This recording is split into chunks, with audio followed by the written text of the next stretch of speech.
1/4 kilo கருப்பு எள்ளை நல்லா தண்ணி ஊற்றி வாஷ் பண்ணி எடுத்துக்கோங்க. கழுவுனதுக்கப்புறம் காட்டன் துணியை விரித்து வச்சு நல்லா வீட்டுக்குள்ளேயே ஒரு நிழலையே நல்லா பரப்பி வச்சுக்கோங்க.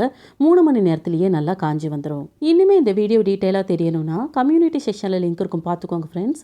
இதை வந்து மிதமான தீயில நல்லா வறுத்து எடுத்துக்கோங்க.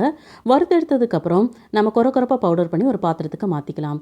100 கிராம் பொட்டுக்கடலை, கொஞ்சமாக ஏலக்காய் சேர்த்து பவுடர் பண்ணி அதையும் அது கூட சேர்த்துக்கலாம். 1/4 கிலோ வெல்லத்தை மிக்ஸி ஜாரில் இந்த மாதிரி வர மாதிரி அரைச்செடுத்து அதையும் அது கூட சேர்த்து மிக்ஸ் பண்ணிக்கலாம். வெல்லத்தை நல்லா கசக்கி அந்த பொடியோட நல்லா மிக்ஸ் பண்ணிக்கோங்க. கைகளில் நல்லெண்ணெய் தடவி அதுக்கப்புறமா அந்த பொடியை எடுத்து நல்லா உருண்டை பிடிச்சிக்கோங்க. நல்லா அழுத்தி உருண்டை பிடிச்சிக்கோங்க. ரொம்ப டேஸ்ட்டாக இருக்கும் ஃப்ரெண்ட்ஸ். ரொம்ப சத்துக்கள் நிறைஞ்சது. சப்போஸ் உங்களுக்கு உருண்டை பிடிக்க வரல, ரொம்ப பொடியாக இருக்குன்னா உங்களுக்கு ஒரு சின்ன ட்ரிக் சொல்கிறேன். ஸ்டவ் ஆன் பண்ணி இந்த பொடியை வந்து மிதமான தீயில வறுத்து எடுத்துக்கோங்க. இந்த மாதிரி வறுக்கும்போது அந்த வெல்லமும் கொஞ்சம் மெல்ட் ஆயிரும்.